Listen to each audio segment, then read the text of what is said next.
प्रतिज्ञा क्लासेस के YouTube channel पर आप सभी का स्वागत है दोस्तों। अगर आप Rajasthan librarian third grade, second grade या NVS, KVS, Bihar, Haryana, UP librarian की तैयारी करते हैं तो ये क्लास आपके लिए बहुत ही महत्वपूर्ण होने वाली है। अगर आप हमारे चैनल पर नए हो तो चैनल को सब्सक्राइब कर लें और वीडियो को लाइक जरूर कर देना। मैं आपके लिए 50 क्वेश्चनों की टेस्ट सीरीज लेके आता हूँ जिसमें मैं 50 क्वेश्चन आपको कराता हूँ। तो ये हमारी 15वीं क्लास होने वाली है। अगर आपने पहले वाली 14 क्लासें नहीं देखी जल्दी जाके देख लीजिए, मैंने यूट्यूब पे डाल दी है, अलग से उनकी प्लेलिस्ट भी बना दी है, तो आपको सभी क्लासें एक जगह मिल जाएगी।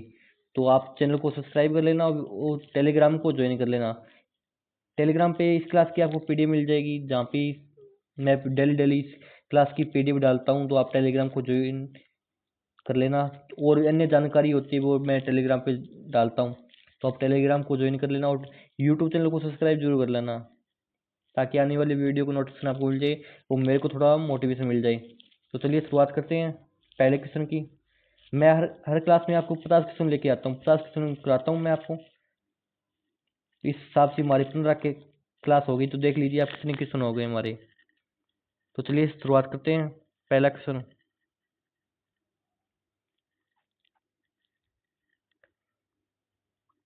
कि किस संस्था ने PPBS बजट निर्माण पद्धति का उपयोग किया था?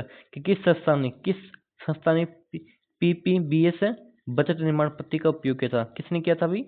PPBS बजट निर्माण पद्धति का उपयोग किसने किया था? किसने किया था? USDOD रोबोट MC नामरा ने। USDOD by MC robot MC नामरा ने। किस संस्था ने BS बजट निर्माण पद्धति का उपयोग किया था? किसने किया था? USDOD बाय रोबोट MC नामरा ने। दोस्तों मैं क्वेश्चन को 2 बार रिपीट कर रहा हूँ ताकि आपको क्लास में याद हो जाए। किसने किया? इसका क्या आंसर होगा? USDOD बाय रोबोट MC नामरा। फिर है नेक्स्ट क्वेश्चन, PPBS बजट निर्माण पद्धति किस वर्ष विकसित की गई थी? PPBS बजट निर्माण पद्धति कौन सी वर्ष विकसित की गई थी? PPBS बजट निर्माण पद्धति किस वर्ष विकसित की गई थी? किस वर्ष विकसित की गई थी? 1961 में। 1961 में PPBS बजट निर्माण पद्धति कब आती है? 1961 में आती है। कब आती है? 1961 में आती है। PPBS बजट निर्माण पद्धति कब आती है? 1961 में आती है। 1961 में आती है। फिर नेक्स्ट क्वेश्चन है, ठीक है, जीरो बेस ZBB, ZBB मतलब क्या? जीरो बेस बजटिंग पद्धति का विकास किसने किया था? जीरो बेस बजटिंग पद्धति का विकास किसने किया था? किसने किया था अभी? पीटर फायर ने। किसने किया था? पीटर फायर ने। किसने किया था? पीटर फायर ने। जीरो बेस बजटिंग पद्धति है, जीरो बेस बजटिंग पद्धति का विकास किसने किया था? पीटर फायर ने। किसने किया था? पीटर फायर ने। जीरो बेस बजटिंग पद्धति है, इसका विकास किसने किया था? पीटर फायर ने किया था। किसने किया था? पीटर फायर ने किया था। फिर नेक्स्ट क्वेश्चन है, दोस्तों अभी तक अपने चैनल को सब्सक्राइब नहीं, प्लीज चैनल को सब्सक्राइब कर दें एक बार। जीरो बेस बजटिंग पद्धति किस वर्ष विकसित की थी? जीरो बेस बजटिंग पद्धति है कौन सी वर्ष आती है? कौन सी वर्ष आती है अभी? जीरो बेस बजटिंग पद्धति है कौन सी वर्ष आती है? 1970 में आती है। कब आती है? 1970 में आती है। जीरो बेस बजटिंग पद्धति कब आती है? 1970 में आती है। किसके द्वारा विकसित की गई थी? पीटर फायर द्वारा। किसके द्वारा? पीटर फायर द्वारा।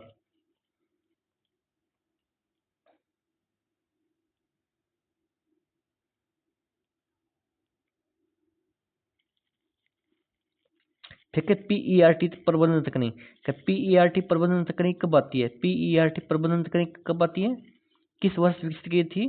PERT प्रबंधन तकनीक किस वर्ष विकसित की थी? 1958 में। कब आती है?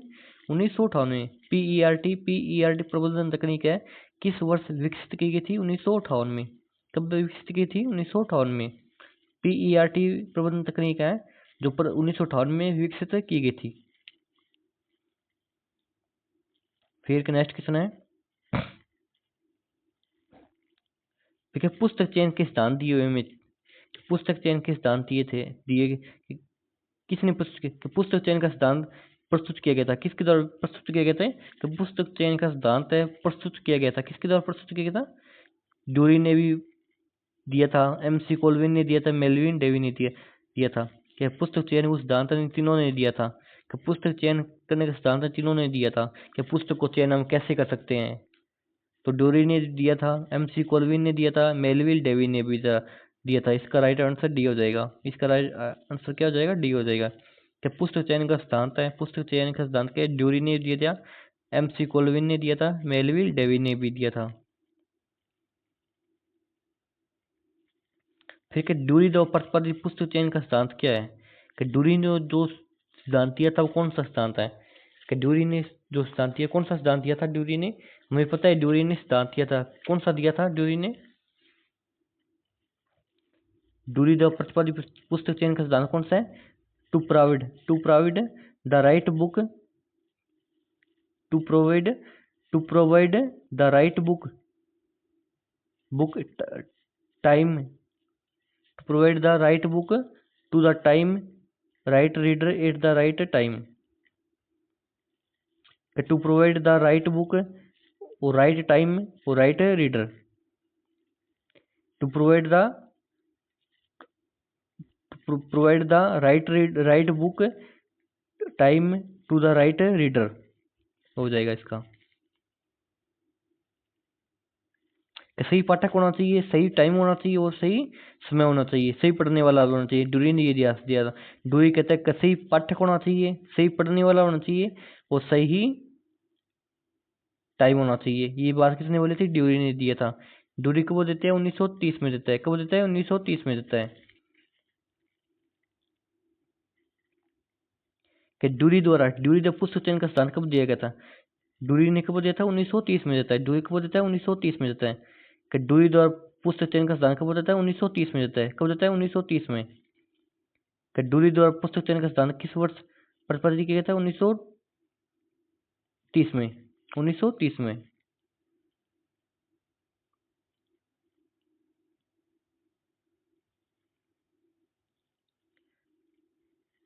ठीक है। मैकोलविन में दिया था। पहले डूरी ने दिया था, फिर मैकोलविन ने कौन सा दिया था? मैकोलविन द्वारा प्रतिपादित स्थान कौन सा है? मैकोलविन ने दिया था demand and supply theory. Demand and supply theory किसने दिया था? मैकोलविन ने दिया। मैकोलविन द्वारा प्रतिपादित पुस्तक चयन का स्थान कौन सा है? Demand and supply theory.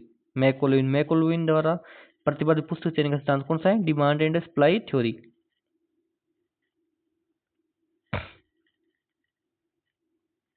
ठीक है। मैकोलविन द्वारा पुस्तक चयन का सिद्धांत किस वर्ष प्रतिपादित किया था?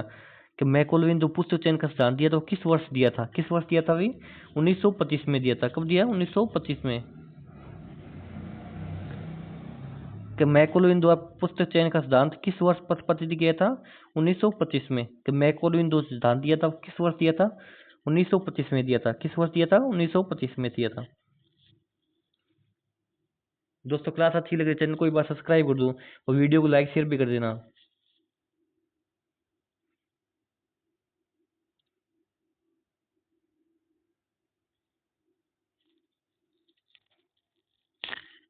मैकोलविन ने कब दिया था? 1925 में देता है। फिर क्या? फिर मेलवी डेवी द्वारा प्रतिपादित पुस्तक चयन का सिद्धांत क्या है? कि मेलवी डेवी ने दिया था। मेलवी डेवी द्वारा पुस्तक चयन का सिद्धांत कौन सा है? The best reading for the largest number at the लेस्ट cost. The best reading for the largest number at the list cost. आप इतना याद रखना, मेलवी डेवी ने पूछ लेना कौन सा पुस्तक चयन का सिद्धांत दिया था, तो आपको ये लिस्ट कॉस्ट याद रख लेना। लिस्ट कॉस्ट किसने दिया था? मेलविल डेवी ने दिया था। लिस्ट कॉस्ट किसने दिया था? मेलविल डेवी ने दिया था। तो मेलविल डेवी जो प्रतिपादित पुस्तक चयन का स्थान कौन सा है? The best reading for the largest number at the list cost.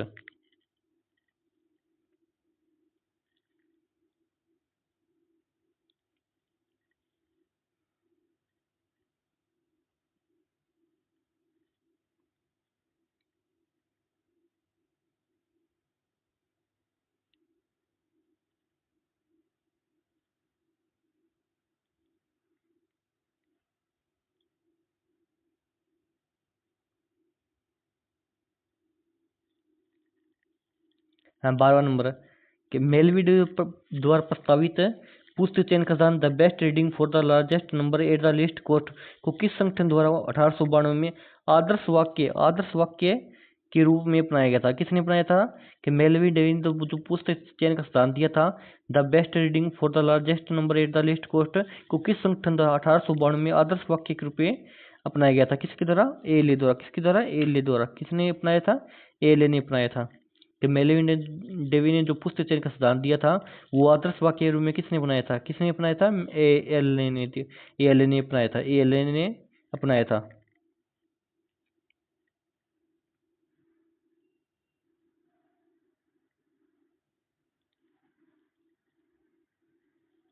कि प्रबंधन के तत्वों में पोस्ट कॉर्ब, कि प्रबंधन के तत्वों में पोस्ट कॉर्ब को इस प्रकार देखा जा सकता है, कि प्रबंधन के तत्वों में पोस्ट कॉर्ब को इस प्रकार देखा जा सकता है कि योजना, योजना मतलब प्लानिंग, फिर संगठन, फिर स्टाफिंग, फिर निर्देशन, फिर समन्वय, रिपोर्टिंग, रिपोर्टिंग, और क्या बच गया अभी?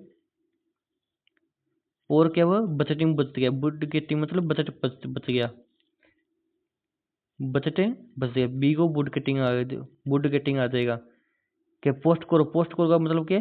पी को प्लानिंग हो जाएगा, और वो ऑर्गेनाइजेशन हो जाएगा, स्टाफिंग हो जाएगा, फिर निर्देशन हो जाएगा, फिर समन्वय, फिर रिपोर्टिंग। और बी को क्या है? बुड गेटिंग। बी को क्या है? बुड गेटिंग हो जाएगा। बी का क्या हो जाएगा? बुड गेटिंग हो जाएगा। बी का क्या होगा? बुड गेटिंग हो जाएगा।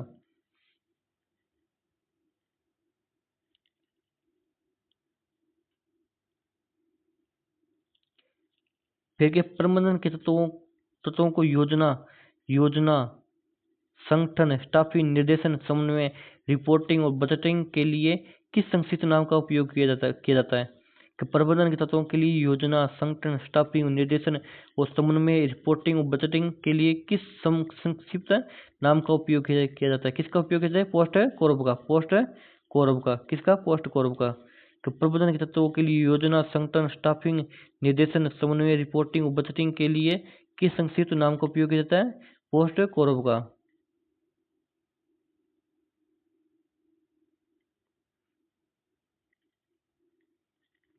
का डॉक्टर एस आर रंगसन ने प्रबंधन के कितने तत्व बताए? का डॉक्टर एस आर रंगसन ने, डॉक्टर एस आर रंगसन ने प्रबंधन के कितने तत्व बताए? 5 बताए। कितने बताए? 5। का डॉक्टर एस आर रंगसन ने प्रबंधन, प्रबंधन के कितने तत्व बताए? 5। कितने तत्व बताए हैं? 5 बताए हैं। 5 बताए हैं। डॉक्टर एस आर रंगसन ने प्रबंधन के कितने तत्व बताए हैं? 5 बताए हैं। कितने बताए हैं? 5 बताए हैं।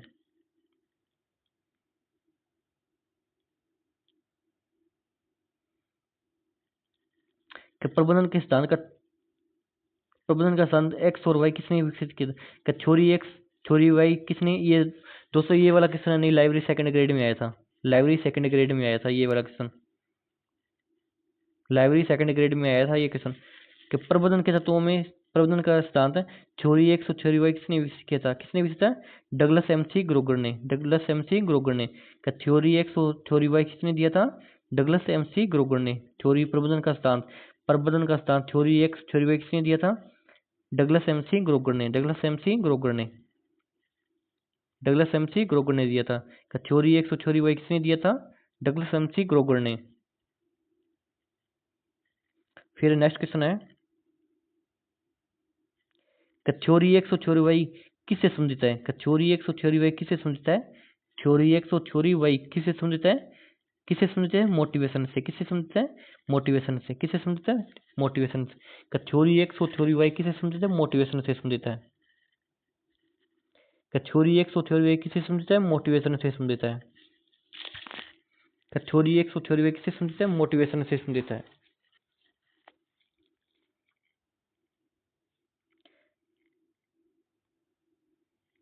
कि हर्ज़बर्ग, हर्ज़बर्ग का सिद्धांत किससे संबंधित है? हर्ज़बर्ग का सिद्धांत किससे संबंधित है अभी?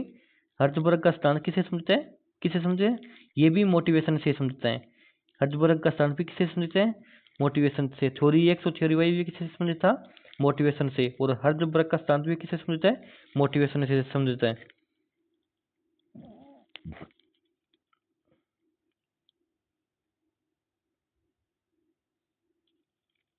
फिर क्रिटिकल पाथ, सीपीएम का फुल फॉर्म क्या है? क्रिटिकल पाथ मेथड के विकास का श्रेय किसको है? क्रिटिकल पाथ मेथड का विकास का श्रेय किसको है? किसको है भी? डुपॉइंट कंपनी को है। डुपॉइंट कंपनी को है। Critical path method, critical path method CPM के विकास का श्रेय किसको है? डुपॉइंट कंपनी को है। क्रिटिकल पाथ मेथड सीपीएम के विकास का श्रेय किसको है? डुपॉइंट कंपनी को है। किसको है? डुपॉइंट कंपनी को है।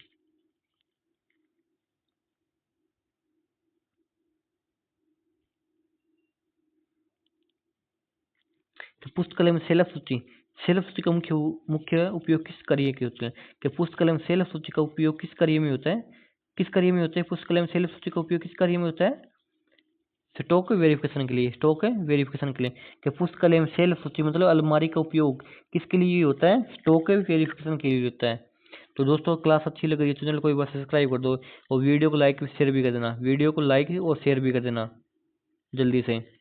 तो चलिए शुरुआत करते हैं नेक्स्ट क्वेश्चन 21 नंबर क्वेश्चन की। कि पुस्तकालय में सेल्फ सूची का उपयोग किसके लिए होता है? स्टॉक वेरिफिकेशन के लिए होता है, स्टॉक वेरिफिकेशन के लिए होता है।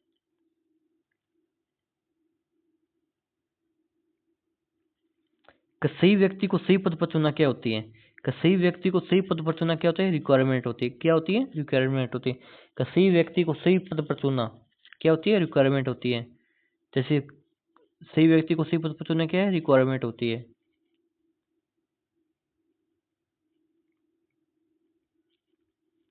कि वित्तीय लेनदेन का मूल्यांकन किसे कहते हैं? वित्तीय लेनदेन, जो वित्तीय लेनदेन कहता है उसका मूल्यांकन किसे कहते हैं? ऑडिटिंग को कहते हैं, ऑडिटिंग को कहते हैं। कि वित्तीय लेनदेन का मूल्यांकन किसे कहते हैं? ऑडिटिंग को कहते हैं, ऑडिटिंग को कहते हैं। वित्तीय लेनदेन का मूल्यांकन किसे कहते हैं? ऑडिटिंग को कहते हैं। किससे कहते हैं? ऑडिटिंग को कहते हैं। वित्तीय लेनदेन का मूल्यांकन किसे कहते हैं? ऑडिटिंग को कहते हैं भी। फिर नेक्स्ट क्वेश्चन है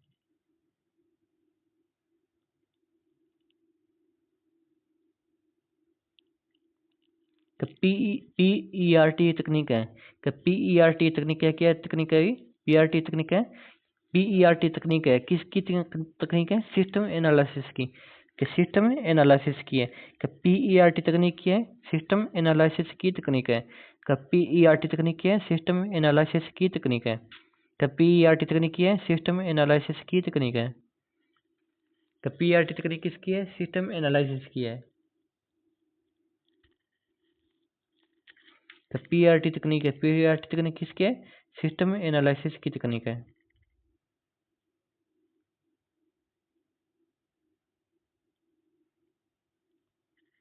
फिर नेक्स्ट 24 नंबर क्वेश्चन है, संगठनात्मक चार्ट किस संगठन की संरचना को दर्शाते हैं?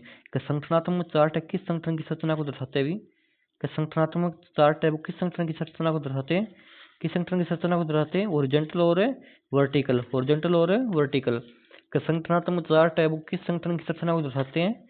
ओरिजेंटल और वर्टिकल, ओरिजेंटल और वर्टिकल। संगठनात्मक चार्ट किस संगठन की संरचना को दर्शाते हैं? ओरिजेंटल और वर्टिकल।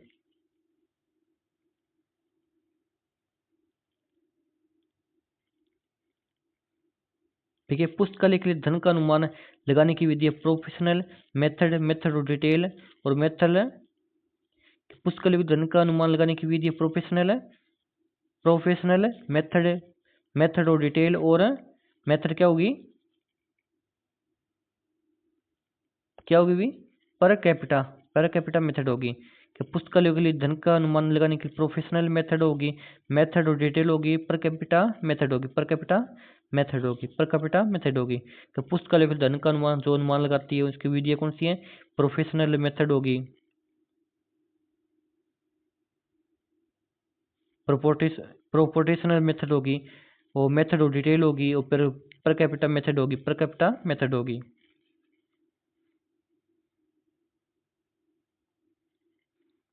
ठीक है, PPBS बजटिंग तकनीक किसके द्वारा विकसित की थी? PPBS बजटिंग तकनीक है किसके द्वारा विकसित की थी? किसके द्वारा विकसित की थी? PPS बजटिंग तकनीक है वो किसके द्वारा विकसित की गई थी? किसके द्वारा विकसित की गई थी? रोबोट MC नामरादा द्वारा, रोबोट MC नामरादा द्वारा। PPBS बजटिंग तकनीक है वो किसके द्वारा विकसित की गई थी? किसके द्वारा विकसित की थी? रोबोट MC नामरादा द्वारा, रोबोट MC नामरादा द्वारा।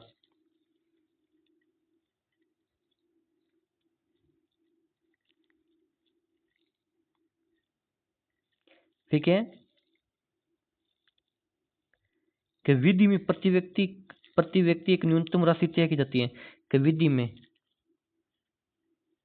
विधि में एक न्यूनतम राशि विधि में प्रति व्यक्ति के एक न्यूनतम राशि तय की जाती है जो मानक पुस्तकालय सेवाएं प्रदान करने के लिए आवश्यक हो जाती है।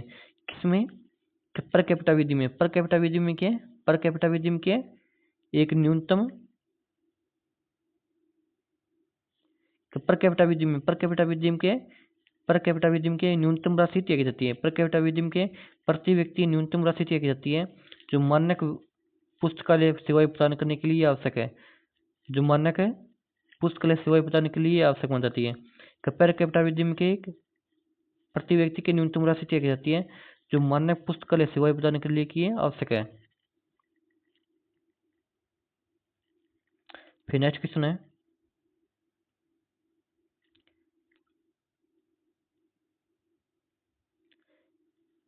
कि विधि के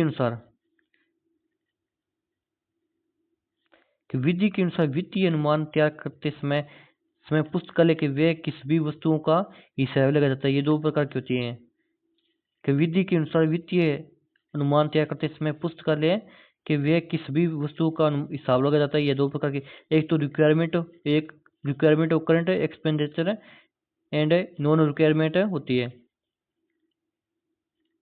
पर कैपिटा की विधि है कि विधि के अनुसार वित्तीय अनुमान तैयार करते समय पुस्तकालय के व्यय किस भी वस्तुओं का हिसाब लगाया जाता है। ये दो प्रकार की होती है, एक तो कैपिटा होती है, एक रिक्वायरमेंट होती है।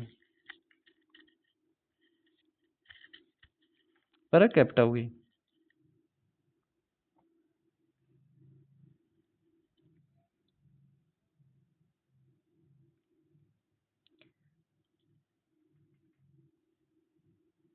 कैसे कि किसने सिफारिश किया था कि एक विश्वविद्यालय को प्रति छात्र 15 रुपए और प्रति शिक्षक शोधार्थी 200 रुपए अपनी पुस्तकालय को पठन सामग्री प्राप्त करने के लिए प्रदान करना चाहिए। कि किसने सिफारिश किया था कि एक विश्वविद्यालय को प्रति छात्र तो 15 रुपए और प्रति शिक्षक शोधार्थी 200 रुपए अपने पुस्तकालय को पठन सामग्री प्राप्त करने के लिए प्रदान करना चाहिए। किसने सिफारिश की थी? यूजीसी ने यूजीसी बोलते हो या रंगनाथन कमेटी बोलते हो? यूजीसी बोलते हो या रंगनाथन कमेटी बोलते हो? कि यूजीसी या रंगनाथन कमेटी ने बताया था कि एक विश्वविद्यालय प्रति छात्र को 15 रुपए और प्रति शोधार्थी 200 रुपए पुस्तकालय के पठन सामग्री को प्राप्त करने के लिए प्रदान करना चाहिए। प्रति छात्र तो 15 रुपए और प्रति शोधार्थी शिक्षक 200 रुपए पुस्तकालय को पठन सामग्री के लिए प्रदान करना चाहिए।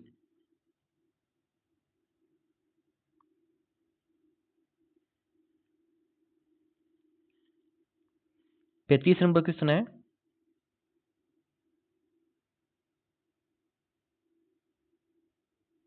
30 नंबर क्वेश्चन है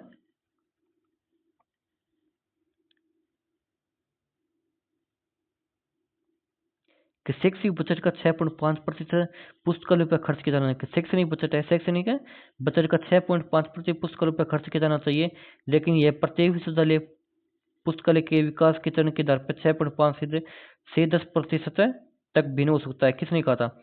शैक्षणिक बजट का तो 6.5% पुस्तकालयों पर खर्च होना चाहिए, लेकिन यह प्रत्येक विश्वविद्यालय पुस्तकालय के विकास के चरण के आधार पर 6.5 से 10% तक भिन्न हो सकता है। किसने कहा था भाई? कोठारी एजुकेशन कमीशन ने कहा था। कोठारी एजुकेशन कमीशन ने कहा 6.5 से 10% तक कहा था। कोठारी एजुकेशन कमीशन ने कि पुस्तकालय बजट का कितना होना चाहिए? 6.5 से 10% तक होना चाहिए। किसने कहा था? कोठारी एजुकेशन कमीशन ने कहा था कि पुस्तकालय बजट का 6.5 से 10% तक होना चाहिए।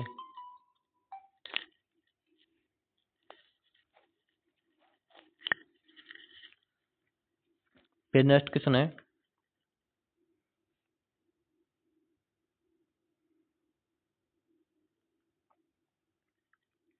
देखिए, आमतौर पर इमारतों, महंगे उपकरणों, फर्नीचर पर खर्च किया गया रकम व्यय के अंतर्गत आता है। कि आमतौर पर इमारतों की, महंगे उपकरणों, फर्नीचर पर खर्च किया गया रकम व्यय के अंतर्गत किसके अंतर्गत आता है भी? कि जो फर्नीचर होता है, जो आमतौर पर इमारतों, महंगी फर्नीचर या फिर कोई चेयर वगैरह होती है, इन पे जो खर्च किया गया व्यय है वो किसके अंतर्गत आता है? नॉन रिकरिंग और कैपिटल में आता है। नॉन रिकरिंग में वही आते हैं जो एक पैसा एक बार लगता है, जो साल में बार बार लगता है, वो रिकरिंग में आते हैं। जो बार बार पैसा हर साल में लगता है, जैसे किताबों पर हो गया, जो किताबें हर साल लानी पड़ती है तो रिकरिंग में आएगा। नॉन रिकरिंग में वही आते हैं जो इमारतें एक बार बन गई, फर्नीचर एक बार बन गया तो उसे कई साल देखने की जरूरत नहीं होता, इसलिए नॉन रिकरिंग में आता है। ठीक है,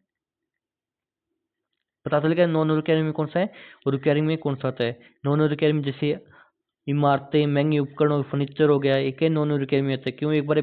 एक बार लाया जाता है, वो कई साल तक चलते हैं। और रिकरिंग में हर साल लाना पड़ता है, जैसे किताबें हो गई।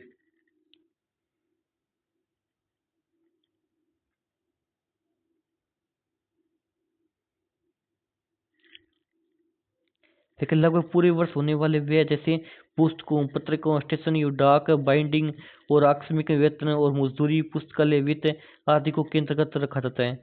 मैंने बता दिया, जो पुस्तकें, पत्रिकाएं हर साल लानी पड़ती है, तो इस किस में आता है? रिकरिंग में आता है। किस में आता है? रिकरिंग में। रिकरिंग करंट एक्सपेंडिचर में आते हैं। जो वेतन, मजदूरों को वेतन वो हर साल देना पड़ता है, हर महीने देना पड़ता है, इसलिए वो रिकरिंग में आएगा। नॉन रिकरिंग में जो एक बार पैसा लगता है कोई सालों तक नहीं लगाना पड़ता, इसलिए फर्नीचर हो गया, इमारतें, भवन हो गया। देखिए, वैसी धनराशि जो आमतौर पर शिक्षा के विकास में रुचि रखने वाले कुछ परोपकारी लोगों द्वारा दान की जाती कहलाती है। क्या कहलाती है भी?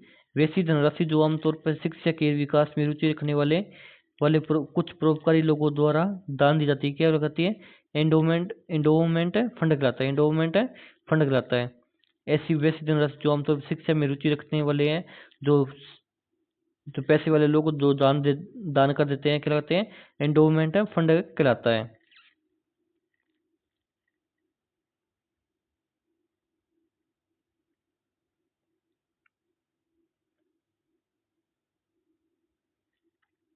देखिए, एक अनुमान जैसे अक्सर एक निश्चित अवधि, आमतौर पर एक वर्ष के लिए आय और व्यय के दर्शाता है। कि एक अनुमान है, जैसे अक्सर एक निश्चित अवधि, जैसे एक वर्ष के लिए आय और व्यय का दर्शाता है। क्या कहलाता है? बजट कहलाता है। क्या कहलाता है? बजट। जो आय एक साल के लिए आय और व्यय का दिखाता है, व्यय दर्शाता है, क्या कहलाता है? बजट कहलाता है। कि एक अनुमान के अनुसार एक अनुमान ही लगाते हैं बजट के लिए, इतना पैसा लग जाएगा, वैसा लग जाएगा। जैसे अक्सर एक निश्चित अवधि में मान लो एक वर्ष के लिए आय और व्यय के रूप में दर्शाया जाता है। क्या है? बजट कहलाता है। बजट कहते हैं, बुडगेट कहलाता है।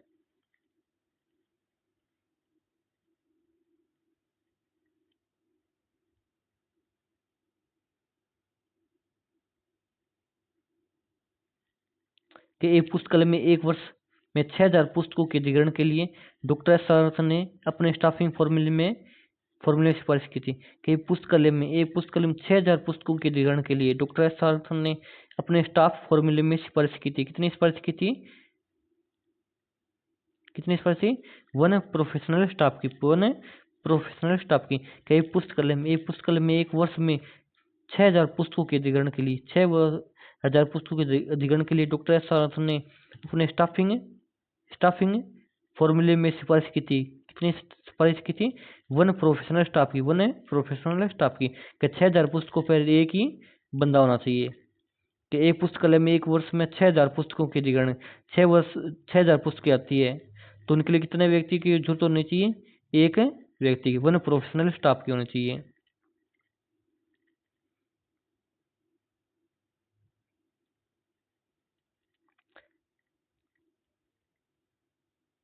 कि एक सामान्य लक्ष्य को प्राप्त करने के लिए सिस्टम दृष्टिकोण कहलाता है। एक सामान्य लक्ष्य को प्राप्त करने के लिए सिस्टम दृष्टिकोण कहलाता है। क्या कहलाता है? ऑर्गेनाइज्ड ह्यूमन इफोर्ट कहलाता है। ऑर्गेनाइज्ड ह्यूमन इफोर्ट कहलाता है। एक सामान्य लक्ष्य को प्राप्त करने के लिए एक सिस्टम दृष्टिकोण कहलाता है। ऑर्गेनाइज्ड ह्यूमन इफोर्ट कहलाता है।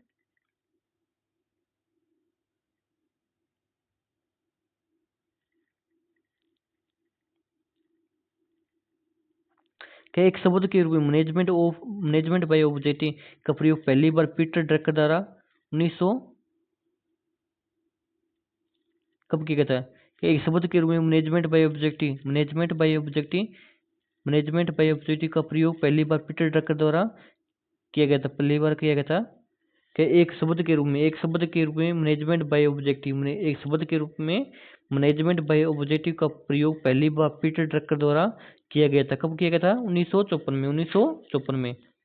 एक शब्द के रूप में, मैनेजमेंट बाय ऑब्जेक्टिव, का प्रयोग पहली बार पीटर ड्रैकर द्वारा 1954 में किया गया था। 1954 में किया गया था।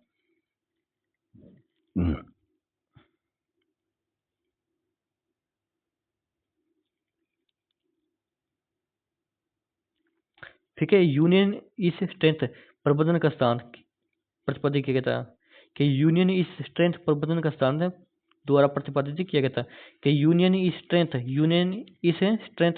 प्रबंधन का सिद्धांत है किसके द्वारा प्रतिपादित किया गया था? कि यूनियन इज स्ट्रेंथ प्रबंधन का सिद्धांत है वो किसके द्वारा प्रतिपादित किया गया था? किसके द्वारा? हेनरी फ्योल द्वारा। कि यूनियन इज स्ट्रेंथ प्रबंधन का सिद्धांत है वो किसके द्वारा प्रतिपादित किया गया था? हेनरी फ्योल द्वारा। कि यूनियन इज स्ट्रेंथ प्रबंधन का सिद्धांत है वो किसके द्वारा प्रतिपादित किया गया था? हेनरी फ्योल द्वारा। दोस्तों क्लास अच्छी लग रही है, बात चैनल को सब्सक्राइब कर दो यार जल्दी से, और वीडियो को लाइक शेयर भी कर देना।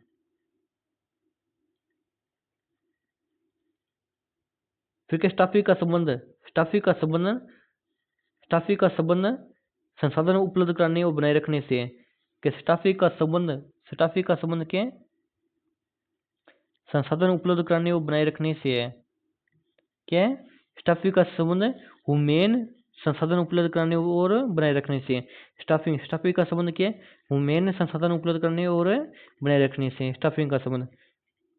स्टाफिंग का संबंध क्या है? ह्यूमन संसाधन उपलब्ध करने और बनाए रखने से। ह्यूमन। फिर 40 नंबर क्वेश्चन कहता है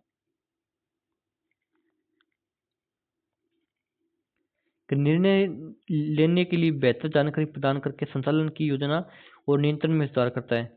कि इनमें से कौन सा है निर्णय लेने के लिए बेहतर जानकारी प्रदान करके संचालन की योजना और नियंत्रण में सुधार करता है? कौन सा करता है भी? मैनेजमेंट इंफॉर्मेशन सिस्टम की है निर्णय लेने के लिए बेहतर जानकारी प्रदान करके संचालन की योजना और नियंत्रण में सुधार करता है। मैनेजमेंट इंफॉर्मेशन सिस्टम है जो निर्णय लेने के लिए बेहतर जानकारी प्रदान करके संचालन की योजना और नियंत्रण में सुधार करता है।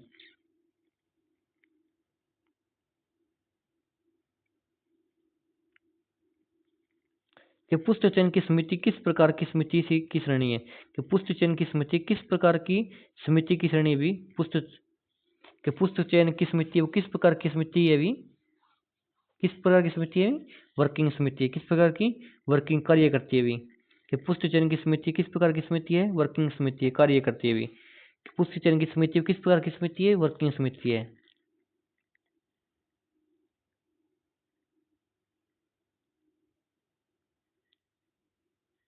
फिर कार्डेस का प्रयोग इनमें से किसके लिए किया जाता है?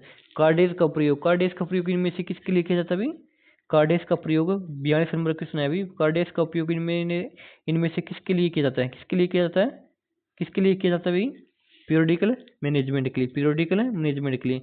ये कार्डेस का उपयोग किसके लिए किया जाता है? पीरियोडिकल मैनेजमेंट के लिए। ये कार्डेस का उपयोग किसके लिए किया जाता है? पीरियोडिकल मैनेजमेंट के लिए किया जाता है।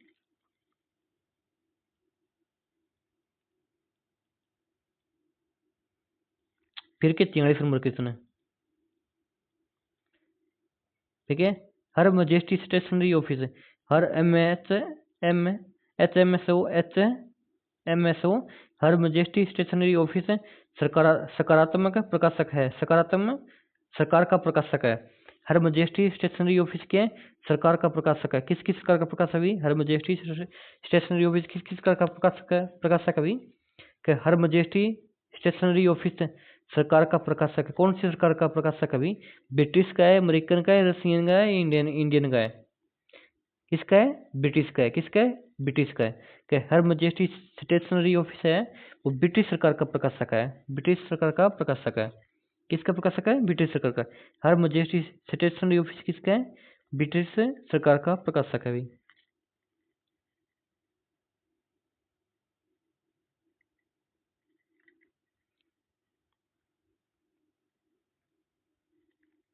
कि डूरी के पुस्तक चयन के सिद्धांत में केंद्रीय चरित्र है। कि डूरी ने जो पुस्तक चयन का सिद्धांत दिया उसका केंद्रीय चरित्र क्या है? पढ़ने वाला भी। पढ़ने वाला है, रीडर है, रीडर। कि दूरी के पुस्तक चयन के सिद्धांत में केंद्रीय चरित्र क्या है? रीडर है। कि दूरी के पुस्तक चयन के सिद्धांत का केंद्रीय चरित्र क्या है? रीडर। रीडर मतलब पाठक है। कि दूरी के पुस्तक चयन में केंद्रीय चरित्र क्या है? रीडर।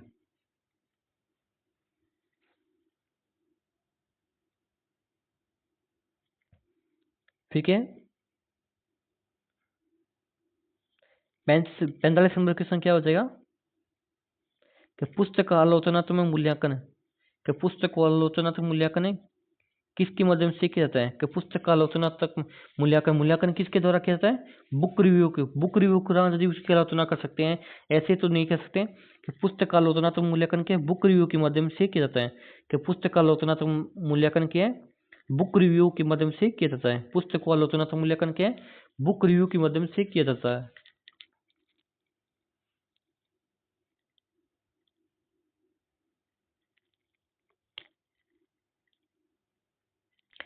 किसी सीट या फिल्म पर मुद्रित सूक्ष्म छवियों को कहते हैं। किसी सीट या फिल्म पर मुद्रित सूक्ष्म छवियों को क्या कहते हैं? माइक्रोफिल्म कहते हैं। क्या कहते हैं? माइक्रोफिल्म कहते हैं। माइक्रोफिल्म कहते हैं। कि किसी सीट या फिल्म पर मुद्रित सूक्ष्म छवियों को, सूक्ष्म छवियों क्या कहते हैं? माइक्रोफिल्म कहते हैं। कि किसी सीट या फिल्म पर मुद्रित सूक्ष्म छवियों की क्या कहते हैं? माइक्रोफिल्म कहते हैं। माइक्रोफिल्म कहते हैं।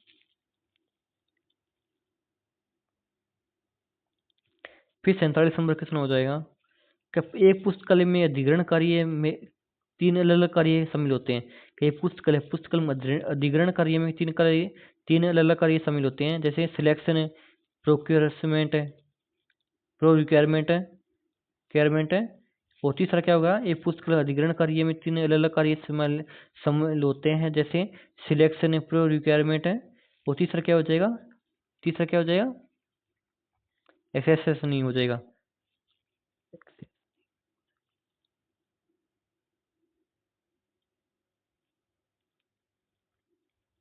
फिर क्या 48 नंबर क्वेश्चन क्या है? कि नई अधिग्रहित पुस्तकें रजिस्टर में दर्ज की, कि नई अधिग्रहित पुस्तकें रजिस्टर में दर्ज की जाती है। जो नई पुस्तकें आती है वो कौन से रजिस्टर में दर्ज की जाती है? कि नई जो अधिग्रहित पुस्तकें हैं रजिस्टर में दर्ज की जाती है, कौन से रजिस्टर में दर्ज की जाती है? एक्सेशन रजिस्टर में। कौन से रजिस्टर में? एक्सेशन रजिस्टर में। कि नई अधिग्रहित पुस्तकें वो एक्सेशन रजिस्टर में दर्ज की जाती है। कौन से रजिस्टर में? एक्सेशन रजिस्टर में। कि नई अधिग्रहित पुस्तकें कौन से रजिस्टर में दर्ज की जाती है? एक्सेशन रजिस्टर में।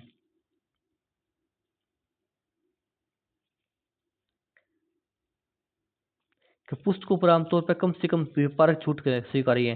कि पुस्तकों पर आमतौर पर कम से कम व्यापार छूट पर स्वीकार्य है। ये जो आपको पता ही होगा, जैसे हम कोई बुक डिपो से बुक लेके आते हैं तो बोलता है ना हमें 10% की छूट चाहिए यार। 10% की छूट देता ही देता है वो, नहीं देता है या देता है? वो 10% की छूट देता है। कि पुस्तकों पर है आमतौर पर कम से कम व्यापार की छूट कितनी है? 10% है। 10% आप उससे छूट ले सकते हैं। कि पुस्तकालयों पर है आमतौर पर है कम से कम कितने व्यापार छूट है? 10% है।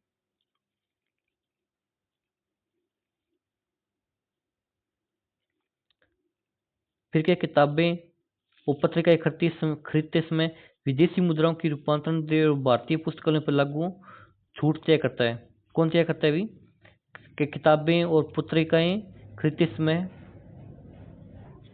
विदेशी मुद्राओं की रूपांतरण दरें और भारतीय पुस्तकालयों पर लागू छूट तय करते हैं। कौन करते हैं? GOC, grand office committee. Grand office committee. कि किताबें और पत्रिकाएं खरीदते समय विदेशी मुद्राओं की रूपांतरण दरें और भारतीय पुस्तकालयों पर लागू छूट कौन तय करता है? Grand office committee. दोस्तों आज वाली क्लास आपको कैसी लगी? अगर अच्छी लगी है चैनल को सब्सक्राइब कर दे और वीडियो को लाइक शेयर भी कर देना। वीडियो को लाइक शेयर भी कर देना और चैनल को सब्सक्राइब करना ना भूलें। जल्दी से चैनल को राइट वाला बटन दबा दें। और अगर आपने पहले वाली पुरानी क्लासें नहीं देखी जल्दी जाके देख लीजिए। मैंने आप 15 क्लासें डाल दी अभी, तो आप जाके देख सकती हो। मैंने 5 लो, लाइफ साइंस या अन्य कोई जरूरी क्वेश्चन आते हैं उनके वो भी क्लासें अलग से डाल दी है। टॉपिक वाइज भी मैंने क्लासें डाली है, तो आप जाके देख सकते हैं। और आप चैनल को सब्सक्राइब कर देना, वीडियो को लाइक करना और टेलीग्राम को ज्वाइन कर लेना। टेलीग्राम को ज्वाइन कर लेना। ये हमारा हाँ टेलीग्राम को ज्वाइन कर लेना और चैनल को सब्सक्राइब कर देना ताकि आने वाली वीडियो को आपको नोटिफिकेशन मिल जाए और मेरे को थोड़ा मोटिवेशन मिल जाए। चलिए आज के लिए इतना ही।